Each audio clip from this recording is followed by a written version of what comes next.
this is Phil, and I'm here to tell you all about the Capes and Lunatics Patreon. Get early access to all of our interviews, including the monthly Chichester chats with writer and comic book legend D.G. Chichester, new episodes of classic Capes and Lunatics shows, including The Quantum Zone, This, That, or the Third, and many, many more specials, all completely uncensored. Access starts for $3 a month, full video when you pledge $5 a month. Check out the link in our show notes or go to patreon.com/CapesandLunatics. Hope to see you there.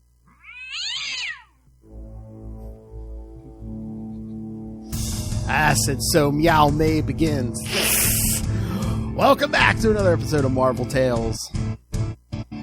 I am Phil. Joining me, as always, the owl and the cat. Somehow it is. Just the owl swooping back in to talk about some cat. Yes, that's right. This time we're talking about the cat. The four-issue series from 1972, featuring the first appearance of a non-Tigra Greer Nelson.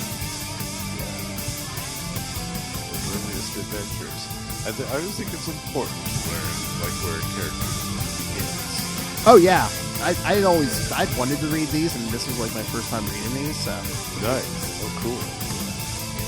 This is only my second time reading because the first time I bought this wonderful little Tigra, the complete collection, trade paperback that came out a few years ago, which has all of those issues collected in it. Oh, nice. As well as the two that we'll be talking about in the next episode. And it's a great little collection. If anybody is even like a casual Tigra fan, I would definitely recommend that. It has some more recent stuff in it too, but it's a wonderful little collection. Yeah, I wasn't like as familiar. I didn't know about that collection until like I was searching Google for like images for our background here, and I saw that, and I was like, "Oh, there's a collection! Oh, nice." Yeah. I think it's out of print now, but hopefully they'll reprint it because it's a really good one. Yeah. Oh yeah, I'm sure. And one day maybe Tiger will join the MCU. Yeah, I'm kind of confident that eventually we'll see her. I'm reasonably confident that we'll see her at some point. And fans would be down for it. Sounds like a plan, Jen. Yeah. Her fan base. Definitely. Her fan base is down for it. Rumpy pumpy.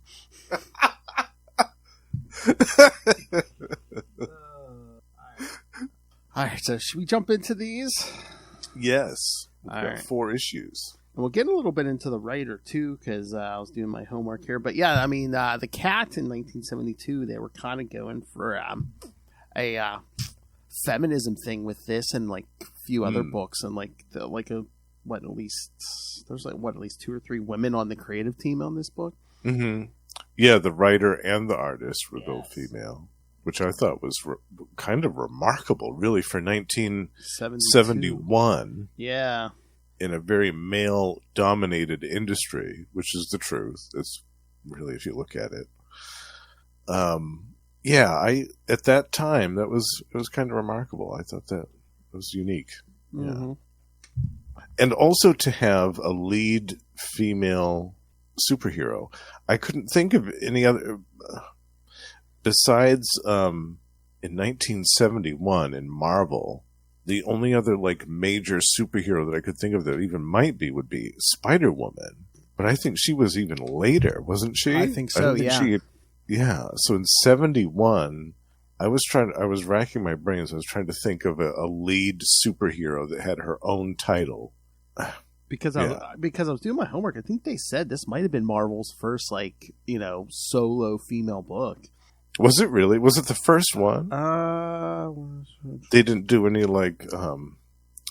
Black Widow little mini-series thing, or I don't think. Oh, here we go. The Cat, sometimes listed as The Claws of the Cat, was a comic book series from Marvel Comics, one of several series that resulted from Marvel's brief flirtation with women's liberation, including Night Nurse and a month later, Shauna the She-Devil. Shauna, yes. Yes. Yep.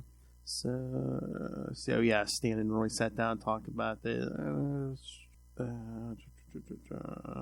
I swear I saw somewhere it said this might have been their first. I'm trying to remember where I saw this. It does make sense, though, given the time period, 1971, because I couldn't think of another in Marvel. I mean, DC obviously had Wonder Woman, and they had for decades, but for Marvel, I couldn't think of any lead superhero that was female. Yeah. And I saw people saying, if there was some inspiration, but with this original cat costume, because does she look a little like Wolverine when he first appeared? Maybe. Well, the color scheme definitely with the blue and the yellow. Yeah. Because the writer for this, Linda Fight, was Herb Trimpe's ex-wife. Oh, no kidding. Okay. So that's what people say. Maybe there was ideas because Wolverine, I was curious about that. Yes, because this is like 2-3 years before Wolverine appears in the Hulk book. Yeah. I was wondered about that. The blue and the yellow color scheme is very, very similar, but they're a few years apart. Mm-hmm. Yeah, that's interesting. I didn't know that. All right. So yes, we got the cat number 1, cover date November 1972. Beware the Claws of the Cat. Writer Linda Fight, like I said, penciler Marie Severin, inker Wally Wood, colorist Marie Severin, letterer John Costanza. He's everywhere. Costanza, there he is. I swear, he is eternal. He's always been an inker. He will always be an inker. Until the end of time. Yes, exactly. And editor Roy Thomas. Yeah. So Linda Fight wrote, and then at least on this first one, Marie Severin penciled and colored this one. So. And colored, yeah, very nice. Yeah. All right, strap yourselves in, kids. Greer Grant was a sophomore at the University of Chicago when she met and fell in love with rookie policeman Bill Nelson. She dropped out of college to marry him, but a year later he was killed when they interrupted a robbery. The policeman's widow sold their house, moved to an apartment, and tried to find a job. The only opportunities open to her were secretarial. As she was about to lose hope, she ran into her old physics professor, Dr. Joanne Tamolo. The doctor offered her a job as her lab assistant. Greer went back to school as well. After several months, Dr. Tamolo told her the goal of her private experiment. She hoped to allow women to totally fulfill their physical and mental potential, despite the handicap society placed on them. The doctor had run out of funds and been forced to accept the sponsorship of a world-famous eccentric, sportsman, and entrepreneur, Malcolm Donalbain. Dr. Tamolo wanted Greer to be the first subject, but Donalbain overrode her. Instead, their first lovely guinea pig would be his choice, Shirley Bryant. Dr. Tamolo was prepared to abandon the experiment, but Greer convinced her to clandestinely test Greer as well. Unbeknownst to the doctor and her protege, Donalbain told Shirley he would open a nationwide chain of health clubs that would incorporate Dr. Tamolo's treatments. He had Shirley use her enhanced senses and memory to copy the doctor's process and use her specifications to create a duplicate at his headquarters. He also had dozens of cat-like uniforms created, which Shirley and other trainees would wear as members of a secret army. Using the health clubs as a front, Donalbain's force would slowly subjugate the entire country. Shirley fell in with this plan. Donning one of the cat costumes, Shirley grudgingly found her ability to receive the maximum amount of stimuli allowed her to exploit the mechanically amplified hearing and optically enhanced vision offered by the uniform's mask. Furthermore, her augmented strength meant she could use the steel claws built into the gloves and boots to dig in and climb walls like her namesake. Donalbain supplied Shirley with one more accessory to the uniform, a collar with metal studs. Oh, kinky. Oh, my. Having already acquiesced to wearing the rest of the outer outfit, she non-clandestinely secured the collar around her neck. The collar, which Donalbain dubbed a will nullifier, rendered the wearer helpless to resist his commands. Without regard for her own safety, Shirley followed Donalbain's orders to test her abilities by climbing a 6-story wall and swinging across the atrium to the other side. She died in a fall, although it was unclear if the equipment failed or she panicked. Donalbain callously made plans to replace her with another prototype. Dr. Tamolo had determined that Shirley's test results were so inferior to Greer's that she should terminate the experiment. She had gone to Donalbain's headquarters to call an end to his involvement and had accidentally witnessed Shirley's demise. She tried to slip out unnoticed. Stumbling across the closet containing the cat uniforms, the doctor took one as evidence of his scheme. She found Greer still at the lab and told her what she had discovered. Promising to stay with the distraught scientist, Greer made a short trip to her apartment to pack an overnight bag. While she was gone, Donald Bain's henchman set off an explosion to destroy the evidence of the experiment at Dr. Tomolo's lab. Swearing to avenge her mentor and Shirley, Greer put on the cat uniform Dr. Tomolo had obtained and used it to invade Donald Bain's headquarters and overwhelm his henchmen. They recognized the uniform, and Donald Bain, putting two and two together, realized it was Greer Nelson wearing it. He attempted to take advantage of this windfall by equipping her with a will nullifier and making her his next prototype, but she escaped. She sabotaged the experimental equipment and as a result set the building on fire. Rather than let the cat capture him, Donald Bain shot himself with his own pistol when it proved ineffective against her superhuman agility.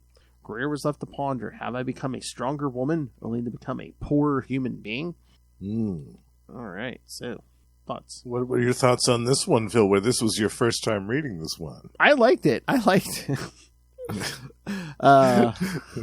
Oh my god, but her full marriage in the beginning, it's like, no, you're a girl, I'll do it. No, the husband, no, you're a girl, I'll do it. And that whole sequence, it was very kind of like Archie comics, wasn't it? Like, oh, yeah. Even the art and the way that the panels were set up, it was very like Silver Age Archie comic stuff. Oh, yeah. But it was so funny. Yeah, I like the cat stuff. I mean, it was good. Yeah, it was very good. I liked it too. The stuff with Dr. Tomolo is kind of weird reading it now. Because we're going to get next episode. Yeah, after what we get in the next episode, the revelation is kind of like a retcon almost. Oh, it definitely is, because, I mean, the stuff that's coming next episode's written by a different writer, so, of course, they're just like... Yeah.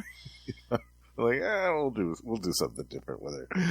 Right, but reading it, going back and reading these issues of the cat now, with what we know about Dr. Tomolo now...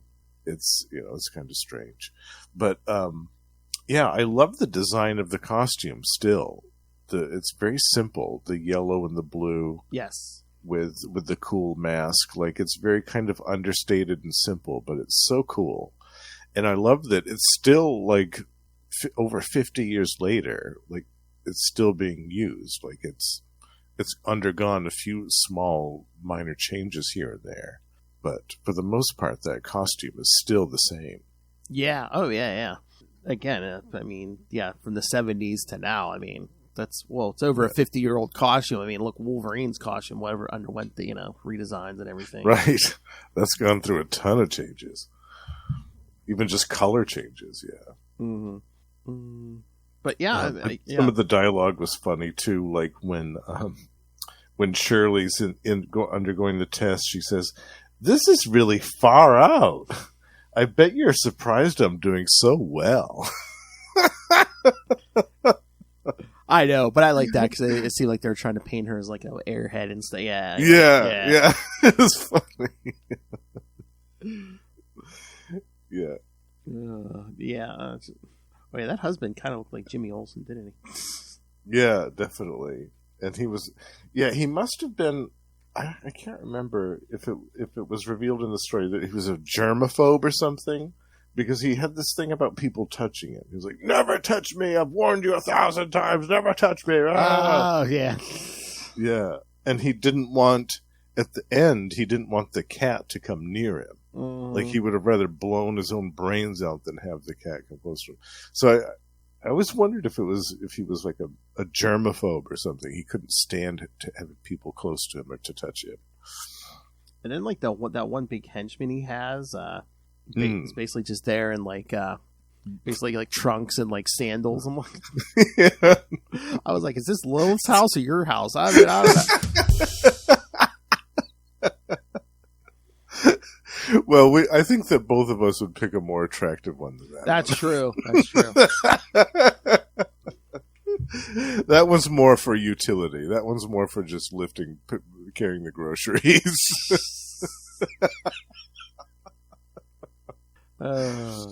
Yeah, but this was great. And I love the Marie Severin artwork so much. Mm-hmm.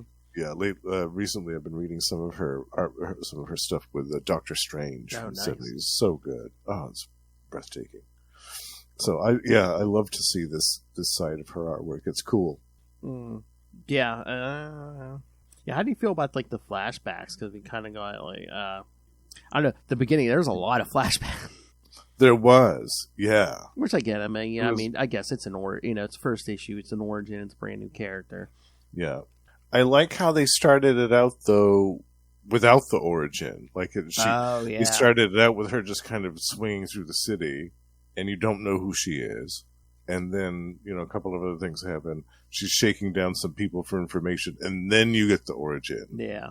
So I liked that we didn't get the origin first, and then it followed in a linear pattern. I like that it was kind of disjointed like this. It was cool for 72. That was nice. Oh yeah, I like the little editor's note on page 2. It's like, no, you haven't missed anything. We'll tell you what you need to know. Yeah. There's old Roy. There's old Roy throwing those notes in there. Yeah. And I do like that this is like Chicago, because it's like we were into Marvel. I mean, we really haven't done anything with like the Midwest, at this point. Yes. I don't know if we've even done a ton with the West Coast yet. Yeah, I don't think so.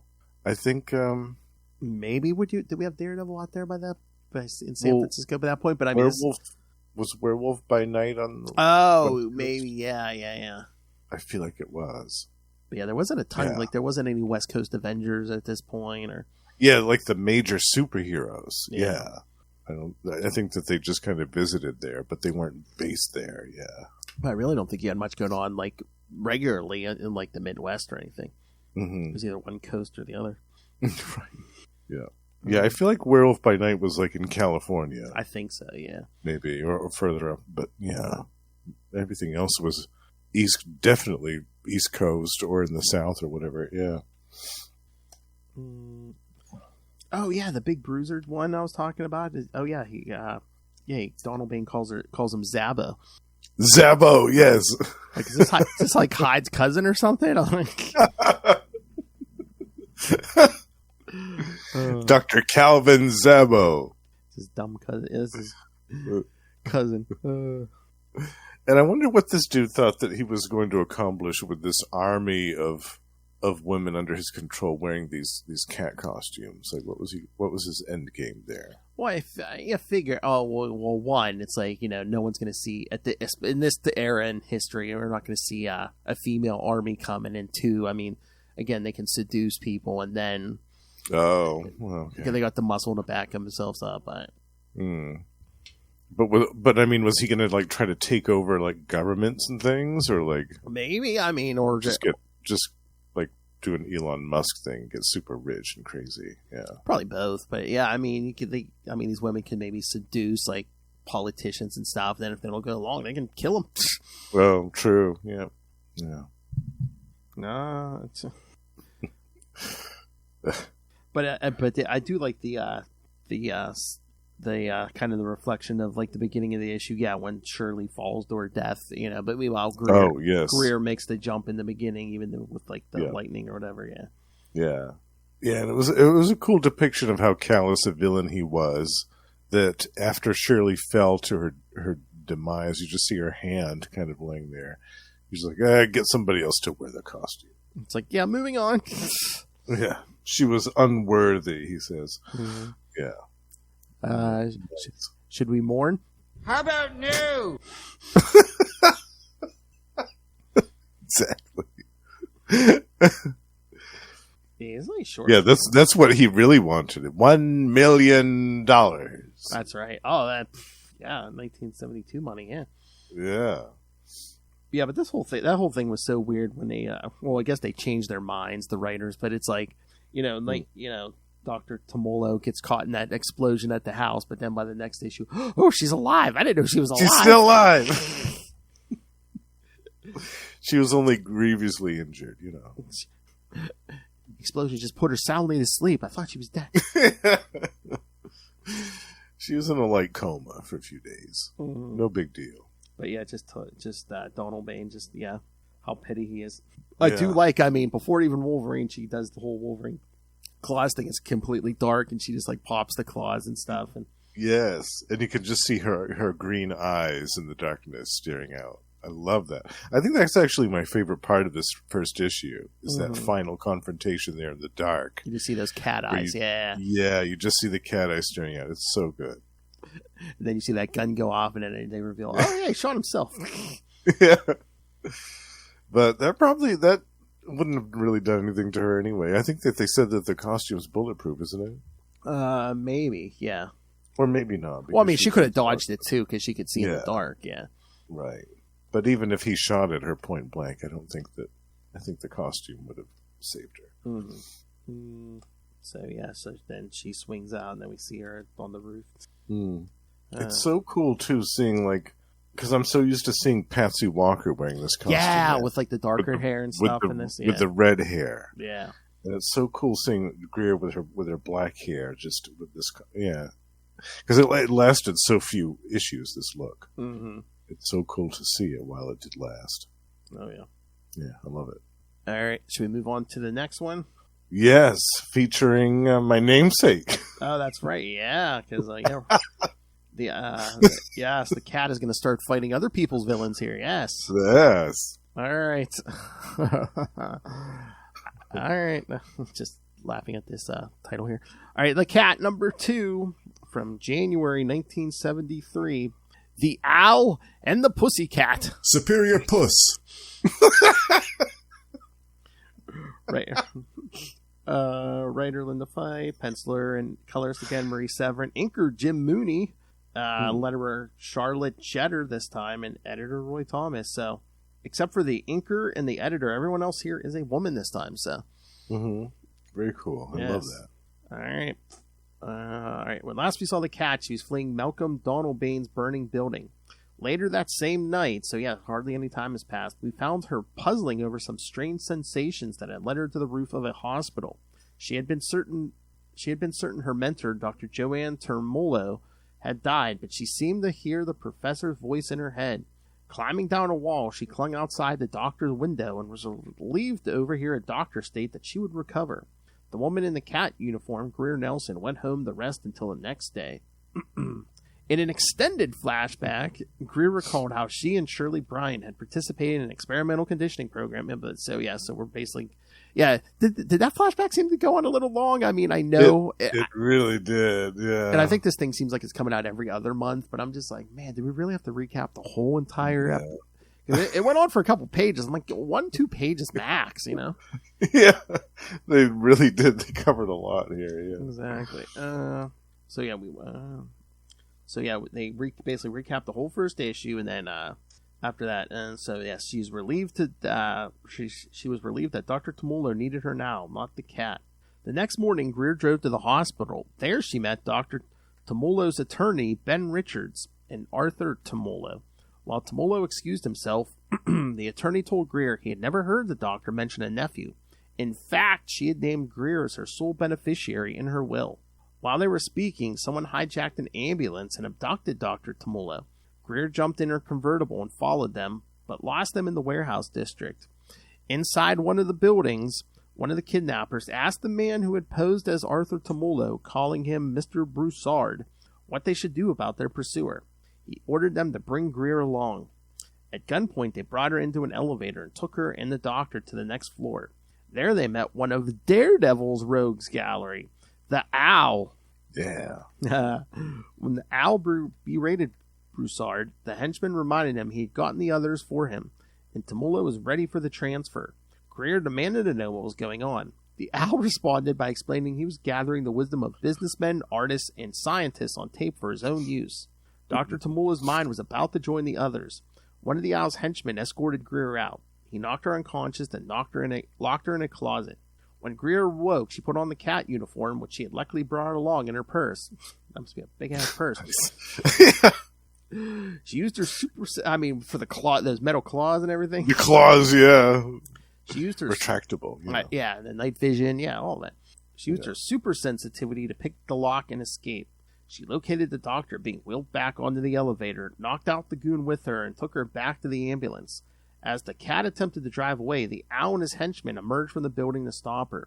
She pulled a fire alarm manual station to bring help, then battled the villains. When the fire engine arrived, with a police car in support, the Owl retreated to his building. he found Broussard attempting to feed the contents of the tapes into his own brain. The attempt to download all the information at once overloaded Broussard's mind, leaving him comatose. The owl fled to his rooftop heliport, but with the cat was there waiting for him. He escaped by leaping over the edge. The cat was surprised to see him fly away, leaving her to deal with Dr. Tumuldo and the police. All right, so what were the villains up to this time? I guess so they were trying to create an early version of the Matrix. Okay, I guess, yeah. They were ahead of their time. They were, yeah. They're innovators. I thought that this issue would have been better because the ending to me seemed really abrupt. Yeah, it's like we finally get like some fight between the owl and the cat, and then he just dives off the roof, and then it's over. She's looking down, and she's like, "Oh, well, he's gone. Okay." And I felt like because as you said, we had a lengthy recap of the first issue. Mm. I feel like if that had been pared down to maybe just 2 pages at the most, instead of 4, 5, or 6 that we got here. What is it? 6 pages of recap, I think. 1, 2, 3, 4. Yeah, it's about 4 or 5 pages of recap total. Yeah. If that was pared down a little bit, and then at the end we had a little bit more of a fight, I thought that would have made this issue a classic. Yeah, really. Yeah. I guess they were just like, if someone didn't read the first issue, we got to get them up to date. But, and I get it. I mean, 1972, like the odds of people missing the first issue were probably pretty high. Yeah. If they weren't, especially if it was one of those situations where, like you said, it is every other month. Uh-huh. They might have completely missed the first issue and had no idea what was going on or who this character was. I did like how the events of this issue take place directly after the conclusion of the first one. There wasn't any gap in between.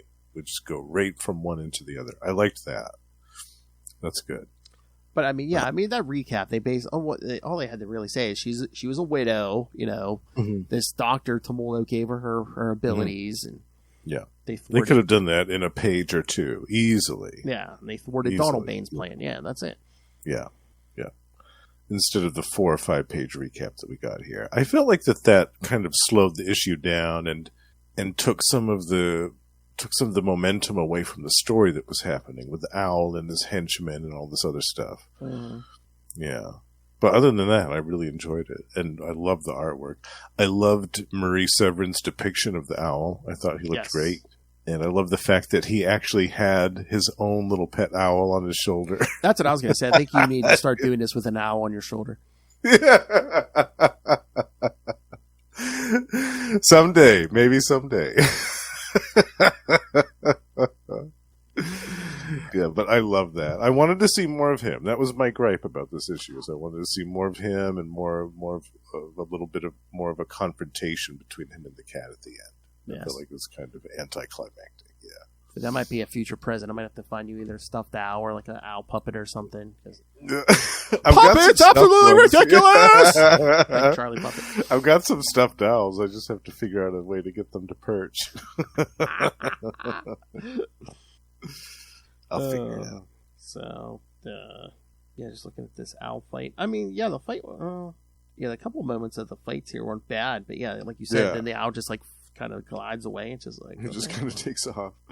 Yeah, he just pieces out at the end, and then the cat's just looking over the side of the building from the rooftop, being like, "Oh, he's gone. Okay, well, that's it." Yeah, I just thought the ending was really weird. But we saw a lot of endings like this in the 70s. Oh, yeah.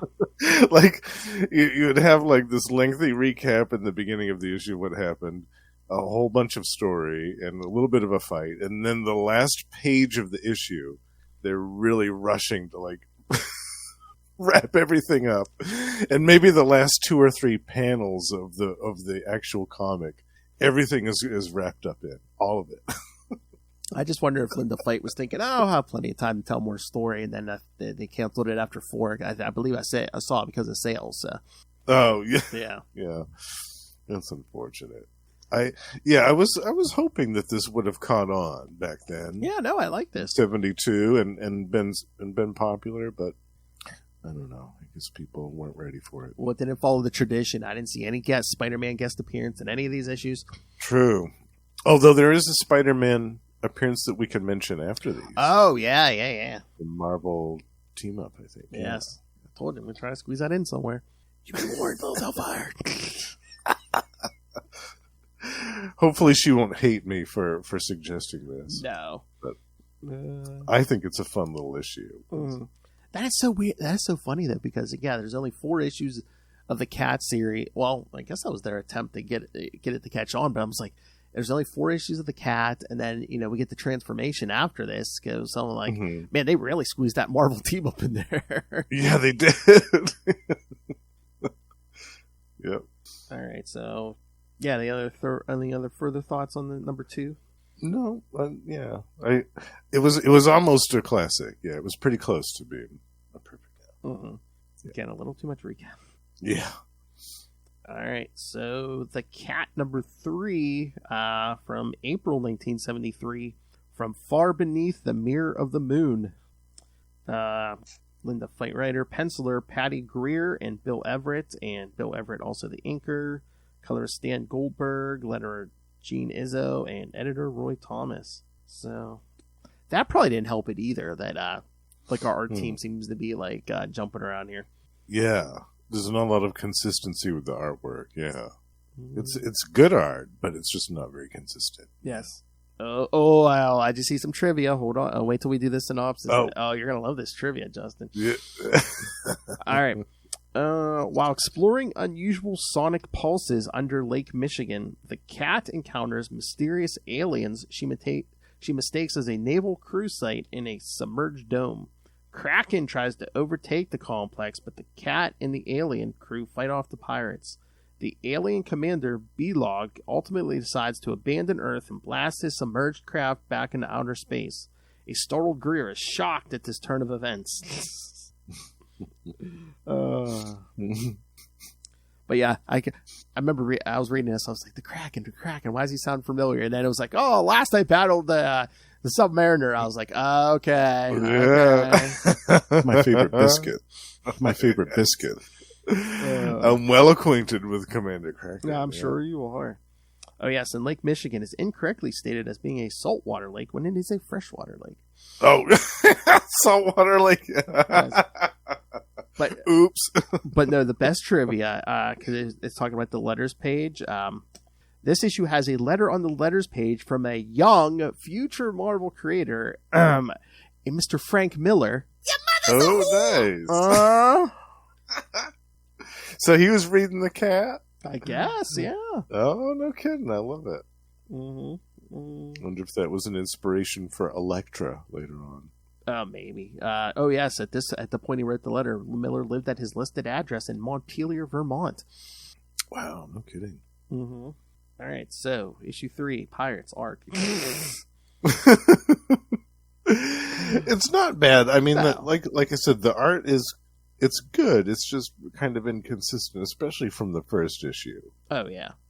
There's some panels where she just looks so different from the first couple of issues of this series. Yeah, I like this art, but it is different because, like I said, I wonder if that was hurting the series too. That the art just kept shifting. Yeah. Again, we're 3 issues. We're 3 issues in. I don't think we've had the whole creative team hasn't stayed from one issue to the next. No. I mean, luckily we still have more than one woman working on the book. Yes. We've got the letterer Gene Izzo and the artist Patty Greer, but yeah, the artwork it's just kind of inconsistent. Luckily, we don't have any long recaps in this issue, which is nice. Yes.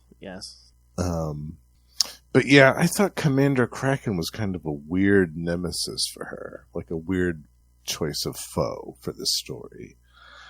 Having it be like an ocean story, I thought was kind of interesting, but I don't know. Yeah, and then having the alien dude twist at the end, I thought was kind of interesting too. Yeah, because I wasn't expecting that.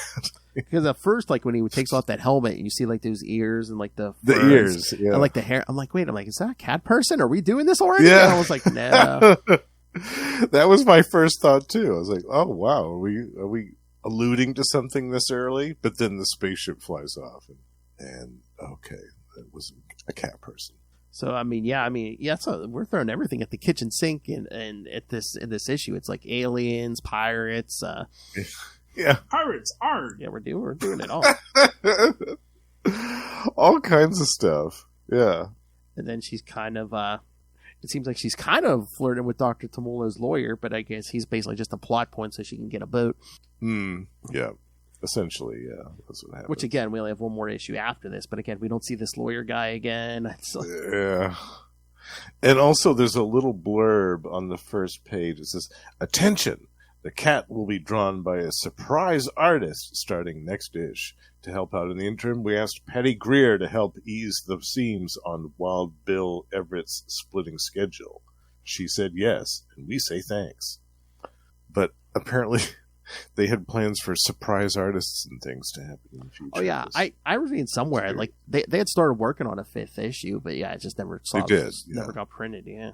Yeah. Okay. I think we had plans for more, too, beyond that, but it just, didn't take. That is a 70s outfit if I've ever seen one. Totally, yeah. I know, yeah. Especially the pants. Oh, the bell bottoms, yeah. Yeah, those bell-bottom pants. 1973. The white pants with the matching jacket, and then the white pants, too. The big necklace around her neck. Yeah, that's so 70s. Could you imagine anybody wearing that much white? Oh, my God. Not after Labor Day. If I did that, it would be ruined. I would have food all over that. I would have stains. It would be completely disgusting by the end of the evening. Oh yeah. But I guess I should have assumed, I should have figured out these were aliens, because they do kind of unmask her and figure out who she is, and then she's like just telling them, "Oh yeah, my name's Greer Nelson." I'm like, wait a minute, why are you just giving them her name? Yeah. You don't have to give up your identity if you don't want to. Yeah. But I guess don't worry, they left Earth. They're never coming back. Yeah. I love it. How funny is that? The aliens basically got one look at Commander Kraken, and they're like, "Nah, we're good. We're bye." Yeah. It's so funny. Yeah. Yeah. There's some good action in this issue to kind of make up for the lack of it in the last one. Although, what we haven't mentioned, it seems like she gets at least one good, quip in every issue. Like, when one, when she's punching Kraken's guy, she goes, "Sorry, there's no rum in this punch." Yeah. And then when she uses her claws against one of the pirates, she goes, "I think I snagged a big one. Hey, a Nantucket sleigh ride," yes. She says, and she whips him around. Yeah, I love it. And this would be like a hallmark of Greer Nelson for years to come. Like, her wit is definitely part of her character, which I love. Mm-hmm. Yeah. See, I'm always thinking stuff like this, but I'm just like, how great of a what if would this be if they're like, what if she had never been transformed? What if she just joined the Avengers and the West Coast Avengers as the cat? As the cat. Yeah. Yeah. That would have been cool. Yeah. Yeah. And then what if Patsy Walker had never gotten that costume? Maybe she would have gotten a different costume, something else. Yeah. And maybe didn't get a marriage with a much, much older man. A demonic man, no less, as we'll be talking about in a few episodes. Could it be Satan?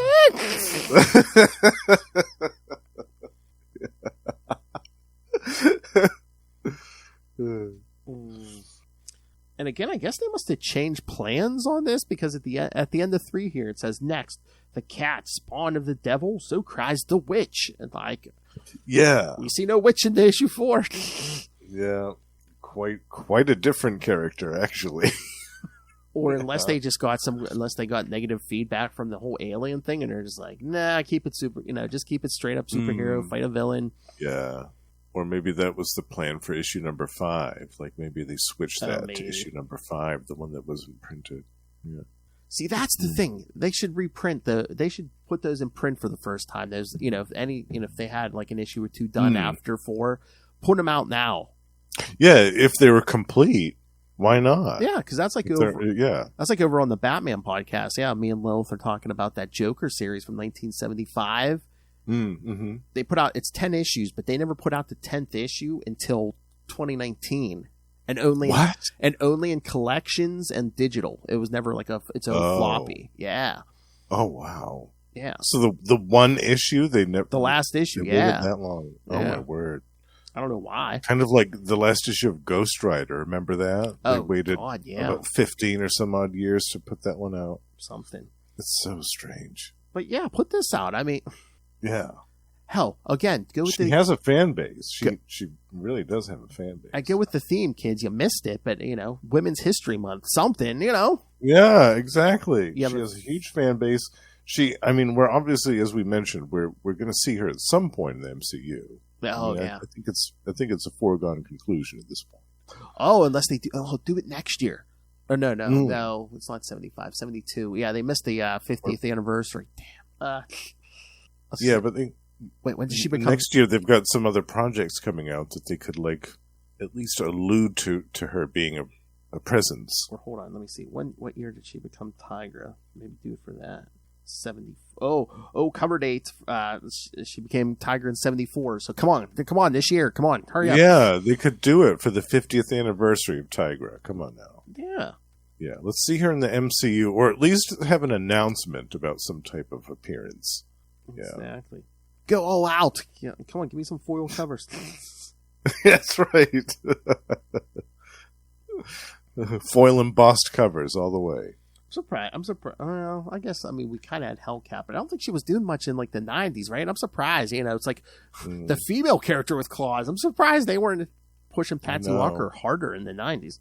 Yeah, there was only that 3-issue miniseries. Yeah, that was late 90s. Yeah. It was year 2000, actually. Oh, yeah. In the 90s, she barely appeared. No, I know. It was so weird. Come on. Now, what was more 90s than a female with claws and her name was Hellcat? Come on. Yeah. And for a while, she was doing paranormal investigations, kind of like the X-Files. Yeah. It would have been perfect. It would have been I know that would have been successful. Well, maybe after the Hellstorm. It could have been their own version of Vertigo, Marvel's own Vertigo thing. Well, maybe after the Hellstorm series, they're like, oh no, she's dead, she's gone, because we all know that last in comics. Oh yeah, that's true too. When that was early 90s, wasn't it? Yeah, was that 93 or 94? Maybe, I don't know. 3, 4. Okay, something. That's right. Yeah. But she never came back. Yeah. All right, we ready to do the last one? Yes, the Stampede. Oh yes, because again, kids, no witches. There's no witches in this issue, and that's no bull. All right. The Cat number 4, June 1973, Stampede. Writer Linda Fight again. Pencilers Jim Starlin and Alan Weiss. Inker Frank McLaughlin. Letterer Denise Vladimir. And editor Roy Thomas. So, yeah, the only original creator left is Linda Fight. That's it. Linda, yeah. Yep. Greer Grant encounters William Torresons in a Chicago bar. Torresons is a jerk, and Grant knocks him down and spills a drink on him. Torresons takes it personally and turns into the man bull. Grant puts on her cat costume and easily defeats him. Nice.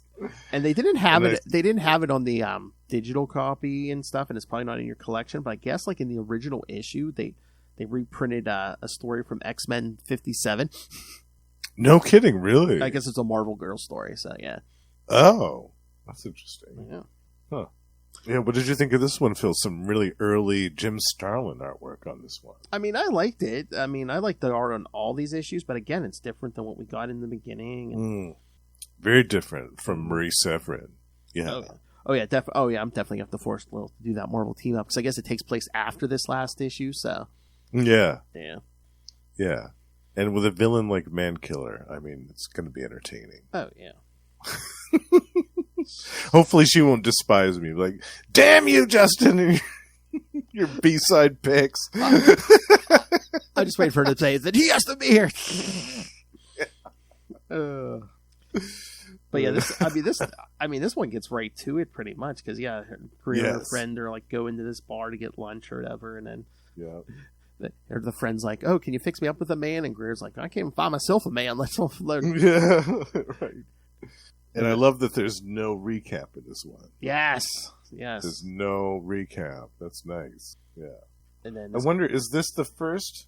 No, this isn't the first appearance of Man-Bull, because I fought Daredevil a couple of times. Yeah. Yeah. Because I do. But he just was kind of hanging around and had that serum on him just for fun. Well, we did get that little flashback because it said, he fought Daredevil last time, and then, he stole all the serum, I guess, from the guy who created it, and then, went from San Francisco to Chicago and just was hanging out until he hit on the wrong ladies. Yeah. I love that he just had that serum in his back pocket, though, just in case. Just for the event of somebody messing with him. Oh, he was just itching to get in a fight. He was just itching. He's like, give me an excuse to get that serum out. Oh, here we go. His first appearance was Daredevil 78 in July 1971. 78. So 71 was his first appearance, yeah. Okay. So he'd been around for a couple of years. My introduction to Man-Bull was that Incredible Hulk story. Oh, yeah. Remember that one with Todd McFarlane? Oh, yeah. And that one was kind of a bummer. I felt really bad for the Man-Bull in that one. Mm-hmm. Yeah. Because that one, it seemed like he couldn't transform back to human, right? Yeah, he was stuck in this form, and he hated it. Yeah, it was very sad. I remember feeling really bad for him. But in this one, he's just an ass.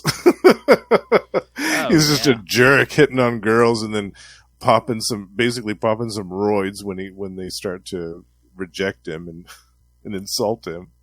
That's essentially what happens. All right, ready? Here we go. Look at that serum when he's popping the top off it. What color is it? Oh, yeah. It's blue, right? Blue, yeah. And it made him horny. It's Viagra. They patented it in 1973. It's blue and it makes him horny. It is Viagra. Yeah. It's true. It's blue. Yeah.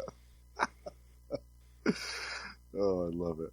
Oh my god! But that panel when he first comes through the wall, Man-Bull. You see his name in that, Man-Bull. It's fantastic. Yeah, yeah. And I love that first panel when Greer comes out in the costume on the next page. Mm-hmm.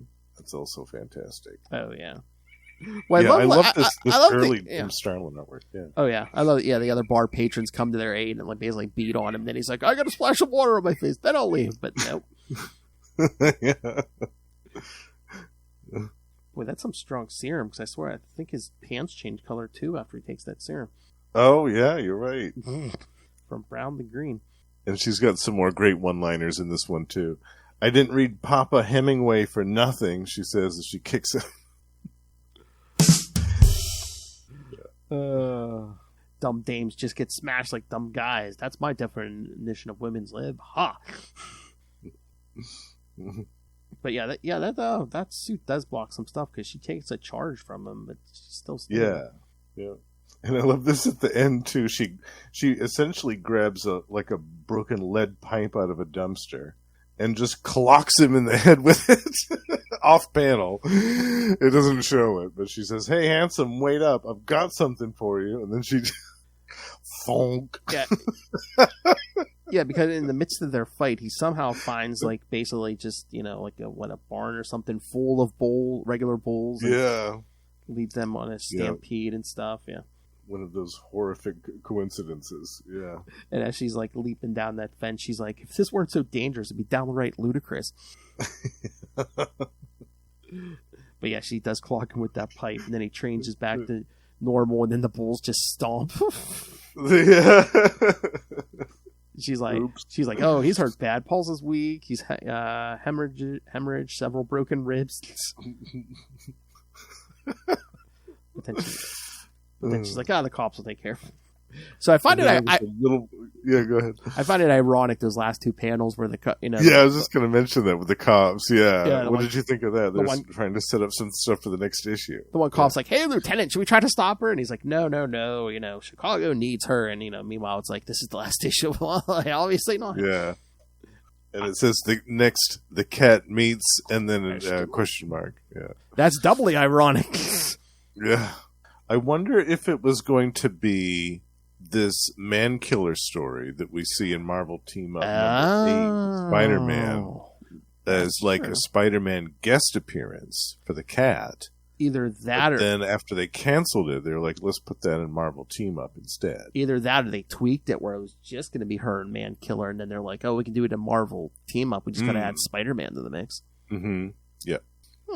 Because that came so quickly after number 4 of the Cat that it makes me think that might have been one of the stories they were working on. So I wonder, since this was every other month, so did that Marvel Team Up take place that month between 4 and what would have been 5? So were they trying to boost sales and so? I don't know, but how would you get a reading off of Marvel Team Up, though? Because, I mean, Spider-Man's in there, too. Mm-hmm. Unless they were just going to buy, let's see what kind of feedback we get for that issue. Trying to generate some more interest for this new character. Yeah, right. But unfortunately, maybe there wasn't that much feedback for it. I don't know. Maybe. I don't know. I mean, Frank Miller read this, so there were a lot of people reading The Cat. I guess just not as many as they were expecting. Boy, for some reason, I'm thinking certain themes of this book must have flew over Frank Miller's head. You think? Yeah. I mean, I women's lib, yeah. Yeah, women's lib and stuff. So, yeah, I just find that ironic that women's lib, so one of the most famous letter writers was Captain. Your mother's a whore! Yeah. Yeah. One of the early pseudo-feminist comics, and Frank Miller was an avid fan in his youth. Yeah, claws. We've got the receipts. Claws, violence, yeah. Yeah. The claws of the cat. Oh, no, there's too much costume there. Yeah. Yeah. Yeah, when he was reading this, he said, oh, this is great, except we need to see more skin. But that's weird, because I think it said the cover for number 4 was June, but that Marvel Team Up saying April for the cover date. April. Yeah. I'm pretty sure they could have come out before, but then they said, I don't know if that takes place after. I don't know. Yeah, I don't. But yeah, I definitely at least got to read it. That's a Jerry Conway. Yeah, Jerry Conway, and Roy Thomas was the editor of that one too. So it's possible that I'm looking at it right now in the collection to see if there's any notes or anything about her series, but not really. No. That's strange. Yeah, but that's a good one. Yeah, if you and Lilith cover that one, you guys will have a good time with that. Oh, I'm sure. Especially with Man Killer. I mean, that villain is hilarious. Those eyes always roll when I mention Marvel Team Up. Because you would think Marvel Team Up would have given that character a boost, because that thing must have been selling. It went 150. Yeah. Yeah, that one was popular. I mean, it was number 8, so it was early in the Marvel Team Up in the life of it, but still, I'm sure it was, in the first year, it was still popular. Oh, yeah. So, yeah, 4... that just seems so weird, 4 issues. I'm like, I know there's probably things that weren't selling as well that got more than 4 issues. Come on. I know we weren't pulling the plug that early back then. Yeah. Yeah. Yeah, in another time, I really believe that this would have done a lot better. Oh, yeah. Maybe even 10 years later, in 1981 maybe. Definitely 91. This would have done extremely well. Yeah, maybe the audience wasn't quite ready for it in 1972 or 3. Yeah. All right, I think I found a spot to put that Marvel Team Up issue. All right, kids, so... Nice. Yes. I love it when a plan comes together. I'm waiting for Liv to go, I thought you said you'd do the Lord's work. All right, kids, if you're listening to this on the podcast, I believe if I can make this work, it's going to that'll appear on the Ultimate Spider-Cast episode between this one and the next Marvel Tales. So. Oh, nice. Very cool. Well, that would work, too. That would work well, too, because after we cover this series, that if Lilith and I cover that issue, yeah, that works. Yeah. And that will fit with the theme of the month. Exactly. All right. Anything else on... No, yeah, I enjoyed reading these again. Yeah, I like this. And it was cool. These were fun. And now that we know kind of the possibility that this could be Marvel's first solo superhero book that was female, it's I feel like more people should know about this. Yeah, I could tell I enjoyed these because I was like, I love Tigra, but I'm just like, I would have loved to see more Greer Nelson as the cat. Yeah, definitely. Maybe even if it just like it lasted a year, like 12 issues. I think they could have done a lot with this. Definitely. Yep. Again. And I mean, they had something like the Shogun Warriors about giant robots that lasted for like 20 some odd issues. And the cat couldn't even get 4. I don't think that's justice. I'm just like, no offense to you kaiju fans, but I'm like, didn't Godzilla run longer than that? Yes, he did. That was 20 some odd issues too. Yeah. Yeah. I do think that this is an injustice that they pulled the plug on the cat too early. I do. Yeah. Exactly. But it is fun. It's a nice little time capsule, and I think it's aged well. Oh yeah. These 4 issues have aged pretty well. Yeah. All right. Should we get out of here? Yes, we have more. Yes. All right. Greer Nelson next time. That's right. Next issue we're going to cover. Yes, Greer Nelson takes on a new identity in a startling transformation from giant-sized creatures #1 and Monsters Unleashed #10. And then in 2 weeks we'll get to some Patsy Walker in Avengers 144, 147, and 148. And then we'll kind of get to both of them in the week after that in West Coast Avengers 14 through 16. And then, good news, kids, since Marvel or X-Men Classics has gone monthly now, you were going to get a Marvel episode or X-Men episode there, but now you're going to get another Marvel Tales. And in a rare occasion, yes, we're going to cover something newer. We're going to cover something new on Marvel Tales. Yes, yeah. the 5 something within the last year. Yes. So to wrap up the month, we're going to cover the 5-issue Hellcat series from last year. So yeah. Which we both enjoyed. I was reading that as it's coming out. Yeah. Yeah. All right. Guest appearance from Sleepwalker in there. Love it. Yeah.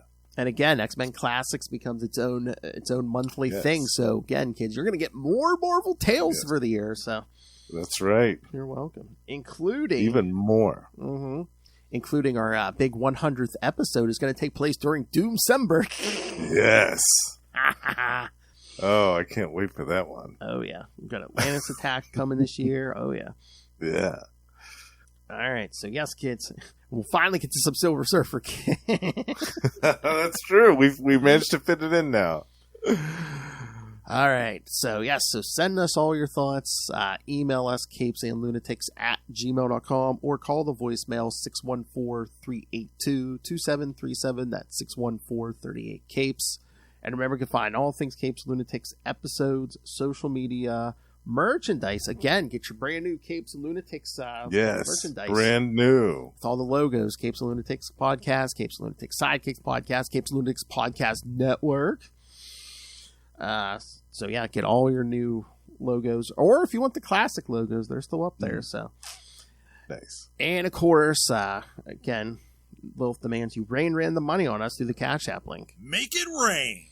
And, of course, the Patreon. I think we settled on an April episode. We may be talking some rock and some WWE, but... oh, nice. Again, Russell, like that. Every month, I mean, it's basically uncensored little hellfire, so what more do you need? Yeah. That's enough of a selling point. Exactly. But you get all of the old stuff, too. So find everything all in one place. That's tubespace.io/Capes and Lunatics Podcast Network. That's tubespace.io/Capes and Lunatics Podcast Network. More vicious and brutal than ever. Oh my god. Oh, but it was so funny because like we were talking about that and Lilith goes, well, what do our patrons want? I'm like, I don't think they care as long as you're uncensored and going off, you know. Exactly. Oh, I missed my shot during issue 2 of the cat. It's me, your old pal, the owl. Oh. Who's the classic Marvel villain in this issue? It's me, your old pal, the owl.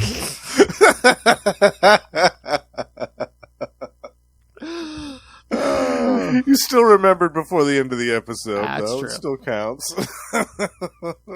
Oh, if we ever do a Daredevil issue with the owl, I would have... Oh, Daredevil, it's me, your old nemesis. It's me, your old pal, the owl.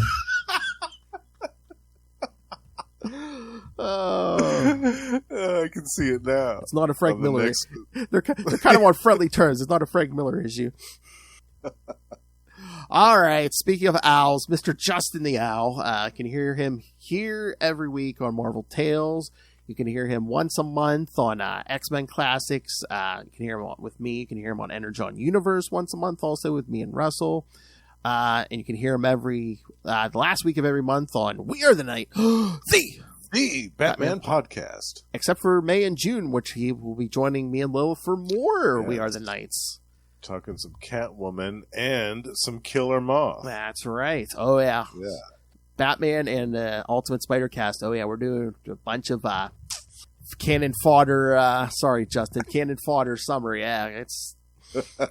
yeah, Killer Moth. You know, we're going to come to some Shocker over on Spider-Man. Oh, yeah. Yeah, nice. Love it. All right, but this man does more podcasting than that. So, Justin, Yes. where else can they catch you? You can also find me and Russell every month over at Gamma Charge, the strongest podcast there is, where we talk about the Incredible Hulk and the Sensational She-Hulk. And we have a Patreon over there too, so do check that out. On our Patreon bonus episodes, we are covering DC's version of the Hulk, which was called Damage, and that's also been really fun. And also, once a month, we are joined by the High Priest of Khonshu himself, Ray, on Predator and Prey, the Yocha podcast, in which we discuss the brand new Predator comics coming out from Marvel every month. And last but not least, my solo project, the Lost Library of Legends, covering the obscure and forgotten comic book titles of the last few decades, is still going strong, and by the time this episode comes out, I will be doing a 2-part retrospective on a forgotten Marvel title from 1994 called Black Wolf. We're going back to the 90s here, bitch. Don't shock the monkey. I love it. That Tweety Bird just went off just in time for that. Bird time.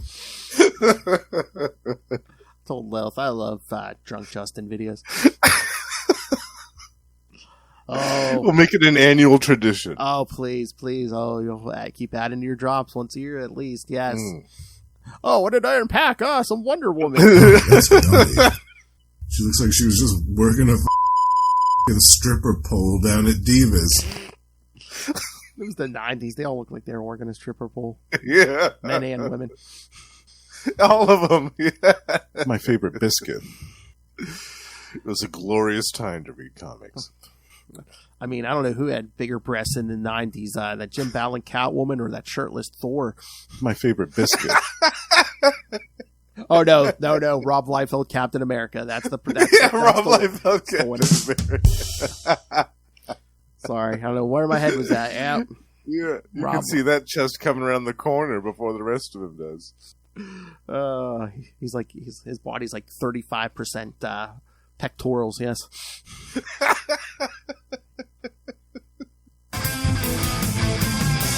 All right, thank you for joining us. Again, come back next week for giant-sized creatures and monsters unleashed. More Greer Nelson and a new Transformation. Yeah. And we'll get some Werewolf by Night.